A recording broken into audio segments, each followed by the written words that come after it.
Bonjour à tous, j'espère que vous allez bien. Bienvenue sur la chaîne du Cavalier de Coupe. J'espère aussi que vous avez passé un beau mois de juillet. Merci d'être ici pour vos guidances du mois d'août. Et on va voir tout de suite à qui est réservé ce message. Alors, cette guidance va s'adresser au signe des taureaux. Bonjour les amis taureaux, bienvenue pour votre guidance du mois d'août. Et je vais tout de suite passer au tirage des cartes.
Alors, bonjour les taureaux, enfin rebonjour.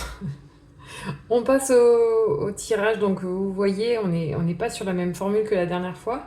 Là, je fais un tirage par rapport à chaque domaine de vie. Et là, avec la carte de l'oracle Béline, on va voir quelle est l'ambiance générale pour ce mois d'août. Et nous avons ici la renommée avec la planète Jupiter, et c'est la carte numéro 43. Alors, la renommée, ça m'indique ici que vous faites parler de vous au mois d'août.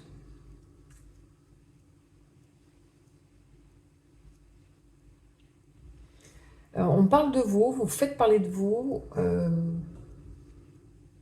vous vous faites connaître, vous êtes reconnu. C'est un petit peu l'opinion qu'on a de vous, la façon dont vous vous montrez.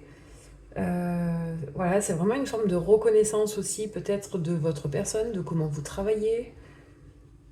Voilà, la renommée. On va voir un petit peu comment ça se répercute sur les différents domaines de vie. Alors ici, on va avoir le domaine de la vie quotidienne, le domaine de la vie concrète. Ça peut concerner votre habitation, votre corps, votre santé du coup, votre travail, votre argent. Voilà, et c'est un domaine qui est dirigé par les signes Taureau, Vierge, Capricorne. Donc on regarde ce qui se passe pour vous dans ce domaine. Nous avons un 8 de bâton et un 9 d'épée. Alors avec ces deux cartes, j'ai l'impression, les taureaux, que vous êtes sortis d'une forme de crise avec le 8 de bâton. Donc le 9 d'épée, voilà, ça indique des tourments, des contrariétés, des choses que vous ruminez, des choses qui vous empêchent de dormir. C'est comme une forme de dépression passagère, alors sans être aussi fort que la dépression, mais on est vraiment dans des questionnements, c'est vraiment la moulinette dans le cerveau. Et c'est comme si vous étiez sorti de cet état parce qu'aujourd'hui vous êtes dans la maîtrise. Concrètement, vous avez beaucoup plus d'assurance. Ouais, vous êtes plus dans la maîtrise de vous-même aujourd'hui avec le 8 de bâton. C'est comme si vous arriviez à mieux maîtriser votre quotidien. Alors, on va aller voir ce qui se passe dans les projets. Alors, dans le domaine de vie des projets, c'est tout ce qui est la créativité, les projets. C'est tout ce qui est aussi les projets amoureux. C'est tout ce qui nous pousse à nous lever le matin. C'est notre feu intérieur. Donc, c'est vraiment le domaine qui nous fait mettre un pied devant l'autre, si vous voulez. Et là, au niveau des énergies, des signes, on est sur les béliers, les lions et les sagittaires. Donc, nous avons ici l'ermite et le 5 d'épée.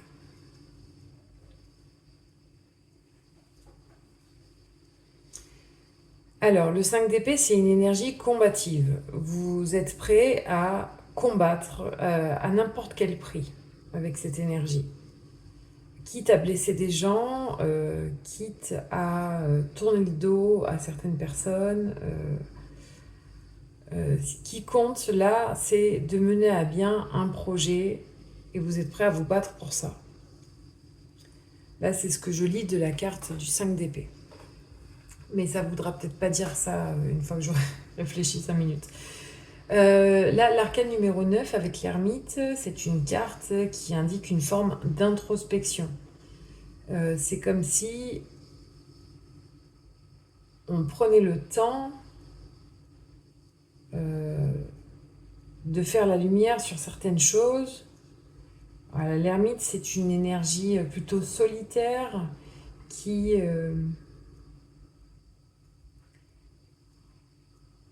on est vraiment dans l'auto-analyse avec l'ermite. Alors c'est bizarre parce qu'on a le signe des scorpions aussi qui a eu cette carte au même endroit. L'ermite était ici par contre. Et là dans les projets c'est un petit peu difficile. C'est comme si vous vous battiez contre certaines choses que vous n'avez pas encore réglées. Vous voyez l'ermite il regarde en direction de cette personne là qui est un petit peu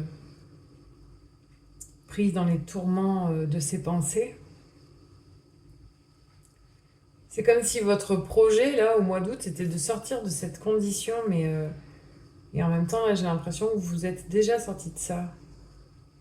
Alors, on va voir ce qui se passe dans la tête. On a un cavalier de bâton et un cavalier de bâton. On a deux cavaliers de bâton. Alors, dans le domaine de ce qui se passe en haut, hein, dans notre tête, c'est voilà, c'est les pensées, c'est les nouvelles idées, c'est la communication aussi, c'est la façon dont on réfléchit, c'est ce qui nous tourmente, c'est... Voilà, et avec deux cavaliers de bâton, ça veut dire que déjà on a une confirmation du premier message. Le cavalier de bâton, c'est un des cavaliers... bon, après le cavalier d'épée, c'est un cavalier qui va très vite. Le cavalier de bâton, du coup, c'est vraiment une énergie explosive. C'est aussi un peu le don Juan, hein, le cavalier de bâton. Hein. Euh, c'est un peu celui qui, en amour aussi, n'a pas de scrupules. À quitter une personne, à la reprendre, à jouer un peu avec les sentiments. Ça, c'est le côté un peu dark du cavalier de bâton. Par contre, c'est une superbe énergie pour accomplir des projets, pour se diriger rapidement vers des choses qu'on a envie de réaliser. On va aller dans le domaine du cœur, les taureaux. Alors, dans le domaine du cœur, nous avons le chariot et le 6 d'épée. Alors, écoutez, c'est en train de s'éclaircir.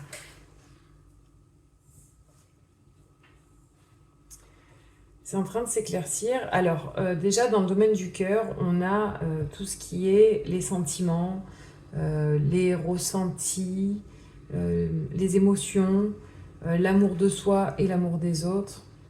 Et on est avec les énergies des cancers, scorpions, poissons. Voilà, les signes d'eau. Ici, on a un 6 d'épée qui me dit clairement que vous tournez le dos à une situation, vous préférez prendre le large, en gros.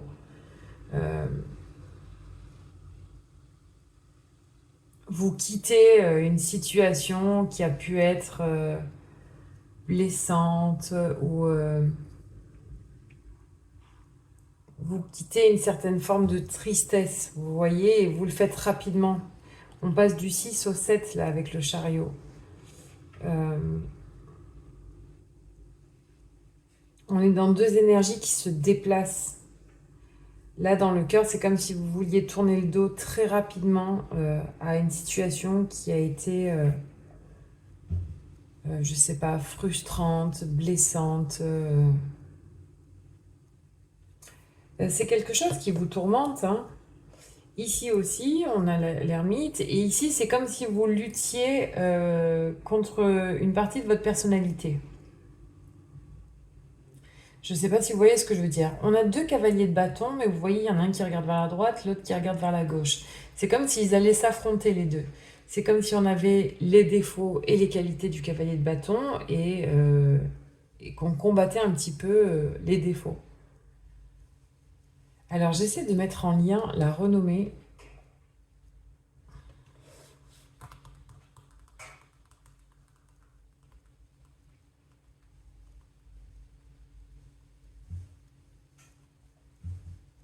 On voit que vous essayez vraiment de passer à autre chose en fait. C'est comme si vous étiez en train de lutter contre vous-même, contre le vous que vous étiez avant. C'est comme si vous aviez fait un switch dans votre vie pour laisser les énergies négatives derrière vous.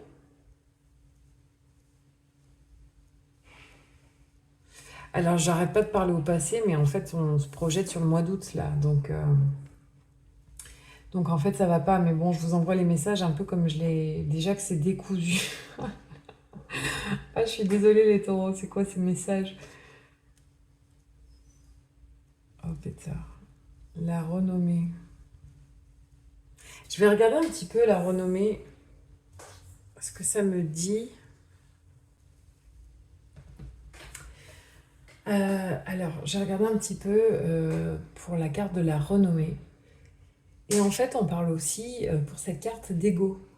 Effectivement, j'avais pas vu les choses dans ce sens-là, mais c'est vrai que parfois, à trop vouloir la reconnaissance des autres, à trop vouloir euh, être vu, être reconnu, eh bien, on peut se perdre un peu dans son ego. Et c'est un peu ce que je suis en train de voir dans ces deux cartes-là, qui s'affrontent un petit peu dans ces deux cavaliers de bâton. C'est comme s'il y avait une petite lutte d'ego, là. Vous voyez ce que je veux dire? En tout cas, dans votre cœur, c'est comme si vous aviez envie de changement, envie et besoin de changement. C'est comme si vous étiez en train de vous remodeler, refaçonner. Euh, vous quittez une part de vous, finalement. Et ça se fait et dans la tête et dans le cœur. Et là, c'est pareil, on change un petit peu son mode de fonctionnement. On arrête un petit peu les pensées négatives, on arrête de s'apitoyer sur son sort. Et avec le 8 de bâton, on essaie plutôt d'être dans la maîtrise de soi, d'être sûr de soi. Euh, on est vraiment, le 8 de bâton parle vraiment de maîtrise. Donc on essaie un petit peu là de maîtriser son énergie, cette énergie qui nous tire vers le bas. Et ici, c'est pareil, c'est comme si on était dans un combat là. Vous tournez le dos avec l'ermite à une forme de combat. Et dans ce combat, vous êtes prêt à écraser les autres. Vous voyez ce que je veux dire? Je vous montre un petit peu la carte de plus près pour que vous puissiez bien la voir. On dirait qu'il est assez satisfait de lui. Alors c'est bien, il a gagné, il a remporté la victoire. Mais à quel prix? Donc en fait, ça pousse à réfléchir. Et c'est vrai que l'ermite, il tourne le dos à ça. C'est comme s'il voulait plus de ça. Ah là là, les taureaux, je vous envoie les messages comme je les lis, comme je les... Mais c'est vrai qu'on est sorti un peu du contexte des domaines de vie. Euh, Mais enfin, quoi que non, en vrai, dans l'énergie générale, c'est comme si vous étiez en train, au mois d'août, de maîtriser votre ego. Je pense que le message principal, c'est ça. Voilà, vous avez conscience maintenant de ce qui ne vous sert plus dans certains de vos comportements ou dans certaines de vos habitudes aussi peut-être. Et vous voulez vraiment tourner le dos à cette part sombre de vous. Vous en avez pris conscience. Cette forme d'ego. Peut-être que parfois vous avez pu vous montrer blessant, peut-être que vous avez pu vous montrer avec le cavalier de bâton entêté. Euh, mais vous êtes en train de changer en fait. Je ne sais pas si ça va parler à tous les taureaux, hein. Peut-être à deux ou trois personnes. Alors, je vais vous tirer une carte de l'oracle, les portes de l'intuition, voir un petit peu si on a un message qui confirme ou qui complète pour vous. Un message pour les taureaux.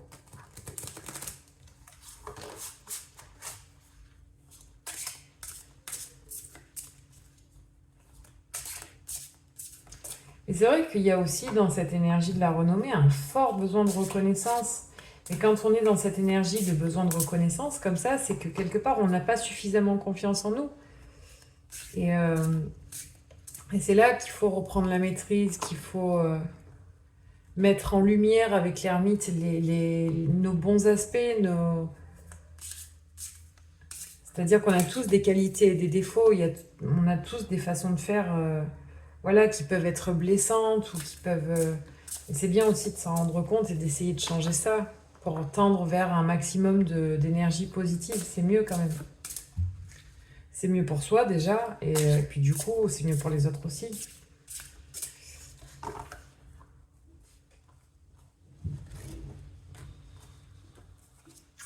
Alors, nous avons l'abondance. L'abondance, la carte numéro 1, quand même. Hein.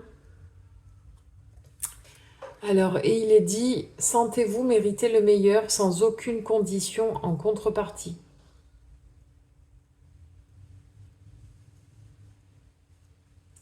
Alors, je vais vous lire le message pour cette carte.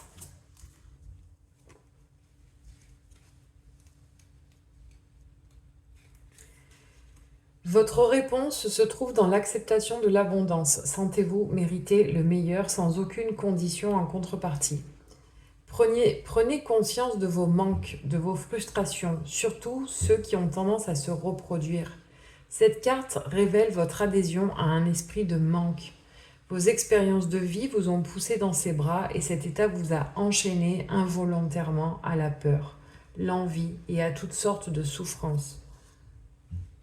Alors c'est inconscient, c'est conscient ou inconscient ça. Hein. Et souvent c'est inconscient, souvent on ne s'en rend pas compte de cet état. Sortez de toute idée de restriction en vous rappelant que les limites sont celles que vous vous imposez. Vous devez nettoyer votre esprit du sentiment de manque. Privilégiez ce qui est source de satisfaction et de jouissance avec confiance. Autorisez-vous à avoir la vie qui vous correspond davantage jour après jour. Ce que vous voulez est en lien avec votre conception actuelle de l'abondance. L'abondance ne concerne pas uniquement les finances. Aussi, élargissez votre esprit afin qu'elle se produise dans tous les secteurs de votre vie.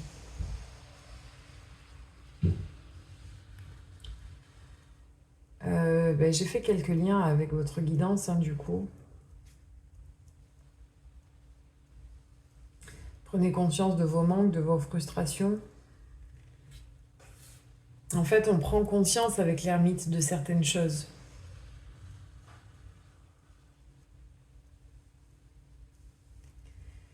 Voilà les taureaux, écoutez, c'était votre message aujourd'hui. Je pense que c'est un message qui peut paraître un peu sombre, mais que je trouve quand même assez positif.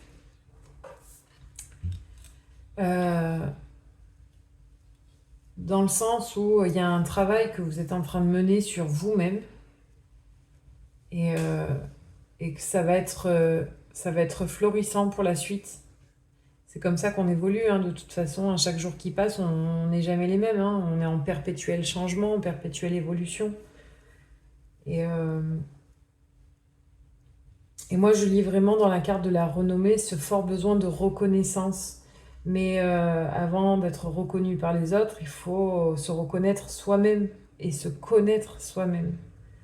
Donc j'ai l'impression que là, vous êtes vraiment en train de lutter contre des parts de vous qui ne vous correspondent plus, en fait. Hein. Voilà, chers amis taureaux, j'espère que ce message vous aura parlé. N'hésitez pas à me laisser vos commentaires. C'est un peu décousu, c'est toujours un peu brouillon. Je l'ai dit dans les précédentes guidances, n'hésitez pas à accélérer le temps de la vidéo parce que souvent je réfléchis, je bug, j'hésite. Donc ça peut vous faire gagner un petit peu de temps et ça vous permet surtout d'arriver à la fin de la vidéo où tout se lie en fait, d'accord? Si on s'était arrêté aux 5 premières minutes de votre vidéo, là par exemple, on n'aurait strictement rien compris. Voilà, mais Au final, il y a toujours un message qui ressort de vos vidéos. Et si vraiment ça ne vous parlait pas, ben, n'hésitez pas à aller voir votre ascendant, votre signe lunaire. Et si vraiment ça ne vous parle toujours pas, ben, c'est que cette guidance du mois d'août n'est pas faite pour vous et on se retrouve au mois de septembre. Voilà les taureaux, merci beaucoup d'être arrivés au bout de cette vidéo. Merci d'être sur cette chaîne et je vous dis à bientôt. Passez un beau mois d'août. Merci beaucoup. Au revoir.